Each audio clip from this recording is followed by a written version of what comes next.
आता निघालो जस्ट आणि माझी बॅटरी फुल डाऊन आहे. मी आता जस्ट 5 मिनिटांसाठी चार्ज केलं. आता नाशिक हायवेला टच करू आम्ही. जेवून नंतर मग 5 वाजेपर्यंत येईन. सांगितलं मी घरी फोन केलेला तुला लागत नाही.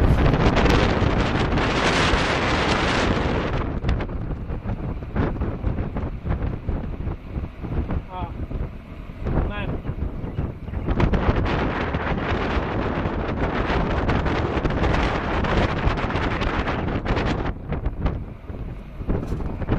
सोडणार मैं दिखतो signal Go to 92.7, then start. हाँ लेकिन सिग्नल तो आने देते. गाँव वालों को रेडियो अच्छा ही लगता है.